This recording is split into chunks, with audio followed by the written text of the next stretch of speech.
আসসালামু আলাইকুম। 10 মিনিটে অধ্যায় শেষ ক্লাসে তোমাকে স্বাগতম। আজকে আমাদের টপিক হচ্ছে অধ্যায় 12 জীবের বংশগতি। যদিও অধ্যায়টা অনেক বড়, এরপর চেষ্টা করব 10 মিনিটের মধ্যে অধ্যায়টা শেষ করতে। তো অধ্যায়টার মধ্যে যদি আমরা প্রথমে প্রবেশ করি, প্রথম যে প্রশ্নটা পাবো সেটা হচ্ছে ক্রোমোজোমের গঠন। প্রথমে আসা যাক ক্রোমোজোম কাকে বলে। নিউক্লিয়াসের মধ্যে অবস্থিত তন্তু আকৃতির অঙ্গাণুকে ক্রোমোজোম বলা হয়। ক্রোমোজোমের গঠন যদি আসে গ নাম্বারের ক্ষেত্রে কোশ্চেন আসবে। সো ক্রোমোজোমের গঠনের জন্য চিত্রটা আঁকতে হবে। এই যে মাঝখানে সেন্ট্রোমিয়ার, দুই পাশে দুইটা বাহু, একটা বাহু বড় একটা বাহু ছোট, ছোট বাহুটার অগ্রভাগে একটা গোলাকার বস্তু থাকে, এটা হচ্ছে স্যাটেলাইট। তো ক্রোমোজোমের মধ্যে সবসময় জোড়ায় জোড়ায় থাকে, একটা ক্রোমোজোম বাবা থেকে আসে, একটা ক্রোমোজোম মা থেকে আসে, এই দুইটা একটা জোড়া হয়ে থাকে। এবং ক্রোমোজোমকে বংশগতির ভৌত ভিত্তি বলা হয়। এটা একটা খ নাম্বারের প্রশ্ন হতে পারে, কারণ হচ্ছে একটা জীবের চেহারা কেমন হবে, নাক কেমন হবে, মুখ কেমন হবে, চোখের প্রকৃতি কেমন হবে, চুল কেমন হবে, সবকিছু ক্রোমোজোম দ্বারা নিয়ম নির্ধারিত হয়। এই জন্য ক্রোমোজোমকে বংশগতির ভৌত ভিত্তি বলা হয়। আচ্ছা, এরপরে ইম্পর্টেন্ট একটা গ নাম্বার প্রশ্ন, সেটা হচ্ছে ডিএনএ রাসায়নিক গঠন বর্ণনা করো। তো ডিএনএ রাসায়নিক গঠনের ক্ষেত্রে তোমরা এখন ডিএনএ যে স্ট্রাকচারটা দেখতে পাচ্ছ, এটা হলো তোমরা পরীক্ষার মধ্যে দিবা। আর প্রাথমিকভাবে দুইটা কনফিউশন বাজে যে আমরা চিনবো কিভাবে কোনটা ক্রোমোজোমের বর্ণনা চাইছে না ডিএনএ এর বর্ণনা চাইছে, এটা আমি চিনবো কিভাবে পার্থক্য করা শিখবো। সো যদি দ্বিসূত্রক কথাটা উল্লেখ করে দেয়, তাহলে সেটা বুঝবো সেটা হচ্ছে ডিএনএ এর বর্ণনার কথা বলছে। তো আমরা জানি ডিএনএ কাকে বলে। ডিএনএ তিনটা বেসিক বৈশিষ্ট্য আছে। ডিএনএ হচ্ছে দ্বিসূত্রক, ডিএনএ হচ্ছে পলিনিউক্লিওটাইড দ্বারা তৈরি, ডিএনএ এর গঠন হচ্ছে সর্পিলাকার। তাহলে ডিএনএ কাকে বলে? দ্বিসূত্র বিশিষ্ট পলিনিউক্লিওটাইডের সর্পিলাকার গঠনকে ডিএনএ বলে। তো ডিএনএ তিনটা উপাদান দ্বারা তৈরি, অজৈব ফসফেট, 5 কার্বনযুক্ত শর্করা এবং নাইট্রোজেন ঘটিত বেস। এই তিনটা উপাদানকে একসাথে বলা হয় নিউক্লিওটাইড। এটা একটা নিউক্লিওটাইড, এটা একটা নিউক্লিওটাইড, এটা একটা নিউক্লিওটাইড, তার মানে ডিএনএ হচ্ছে পলিনিউক্লিওটাইড।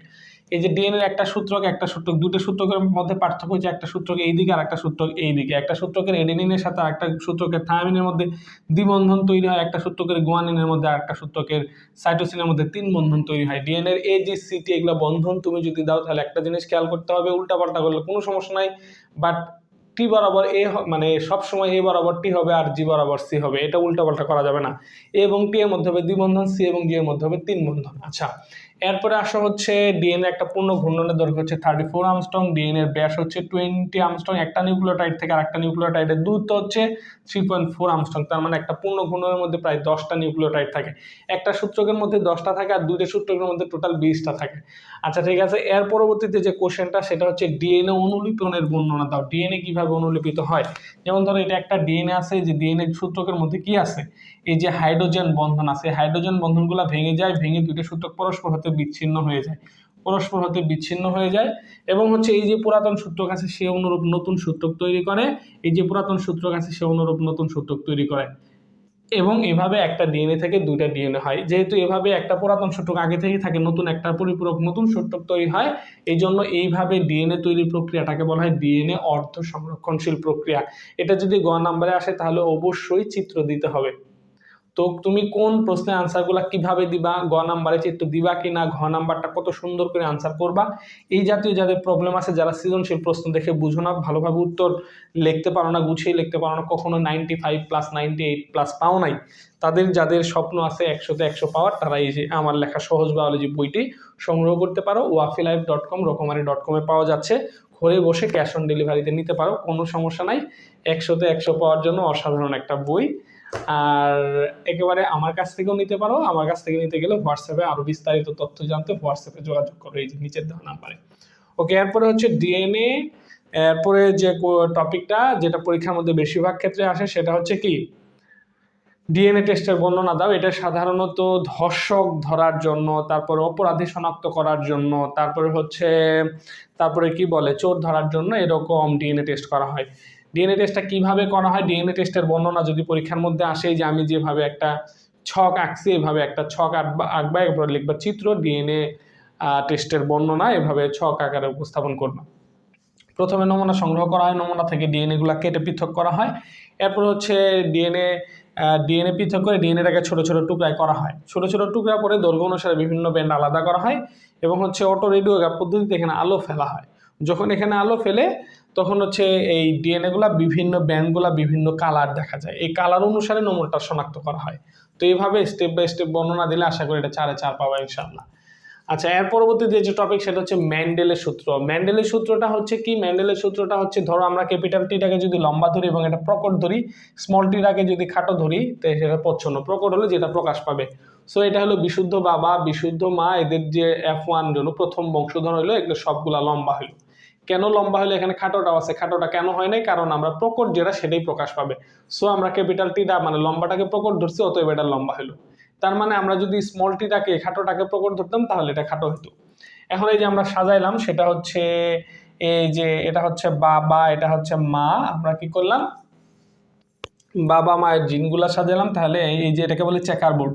চেকার বোর্ডের মাধ্যমে দেখতে পেলাম এই যে ক্যাপিটাল টি, এটা বাবার ক্যাপিটাল টি, মায়ের বাবার স্মল টি, মায়ের ক্যাপিটাল টি, মায়ের স্মল টি সাজাই দেখলাম। তিনটা হচ্ছে লম্বা, একটা হলো খাটো, 3:1। তার মানে এটা হলো মেন্ডেলের প্রথম সূত্রের ব্যাখ্যা, যে দ্বিতীয় বংশধরের মধ্যে এদের অনুপাত হবে 3:1। এভাবে মেন্ডেলের প্রথম সূত্রের ব্যাখ্যা আসলে এই যেভাবে তো টুক দিয়ে আমি বর্ণনা দেবো, 3 এ 3 পাবো, 4 এ 4 পাবো ইনশাআল্লাহ। আচ্ছা, এরপরে হচ্ছে সন্তান বাবা হবে, মানে সন্তান ছেলে হবে না মেয়ে হবে, এই জন্য কে দায়ী? বাবা দায়ী না মা, নাকি মা দায়ী? আসলে সন্তান ছেলে হবে না মেয়ে হবে এই জন্য সম্পূর্ণ দায়ী মানে আল্লাহ তাআলা এটা নির্ধারণ করবে। বাট যদি দায়ী করা যায় তাহলে পুরুষ মানুষকে বা বাবাদের দায়ী করতে হবে, কারণ বাবাদের ক্রোমোজোমের মধ্যে আছে এক্স, সেক্স ক্রোমোজোমের মধ্যে আছে এক্স ওয়াই, মায়েদের ক্ষেত্রে এক্স এক্স। তো একটা ছেলে কখন হবে? যখন হচ্ছে ওয়াই ক্রোমোজোম থাকলে ছেলে হবে, ওয়াই ক্রোমোজোম না থাকলে ছেলে হবে না। তার মানে ওয়াই ক্রোমোজোম আছে কার মধ্যে? বাবার মধ্যে।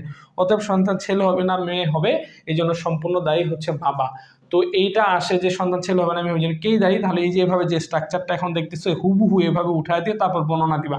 এভাবে উঠায় দিয়ে বর্ণনা দিলে তুমি এখানে 3 এ 3 বা 4 এ 4 পাবা ইনশাআল্লাহ।